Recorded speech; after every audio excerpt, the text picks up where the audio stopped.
Hello everyone! Ako ulit! So, ang ginagawa ko ngayon ay a black carbon dull laser with bleaching and collagen algae serum gel. So, ang una kong ginawa kay ma'am kanina, binleach ko muna yung buong mukha niya kasama hanggang leeg. So, ngayon, naka-black dull carbon laser na siya, black dull carbon gel. So, itim ang kanyang face. Actually, payag naman si ma'am na ipakita natin ang kanyang mukha kasi hindi naman siya makikilala. So, eto na ha!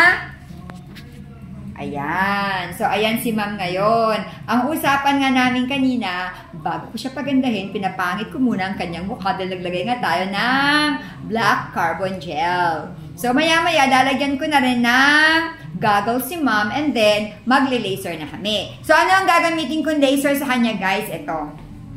Ayan. So, ito yung gagamitin nating laser mamaya kay ma'am. So, kung napapansin ninyo, ayan, kumpleto na tayo ng mga equipments dito. Ito pa. Ayan. So, kumpletong-kumpleto na tayo ngayon. At ito pa si Violite.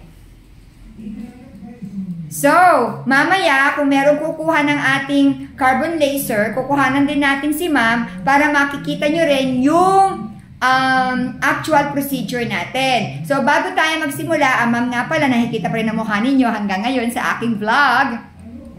So, bago tayo magsimula, ipapaliwanag ko ano nga ba ang kagandahan ng black carbon.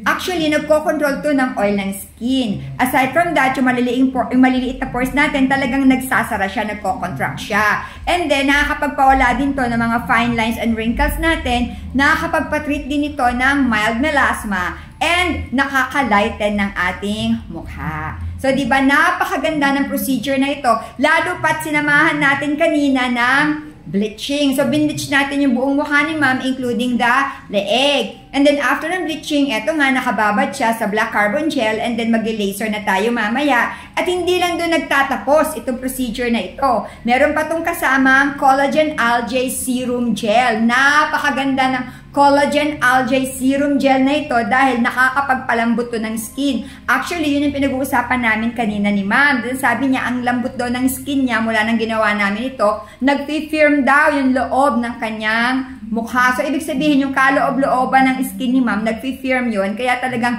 bumabatak at nakakapagpabata. And aside from that nga, nakaka-lighten din siya ng skin tone. O ano paano, magpapaalam na ako ha, kasi gagawin ko na si ma'am eh. O ano paano ma'am, magbabay na tayo, magbabay na kayo dyan. Ayan ang kamay ni ma'am. Bye guys!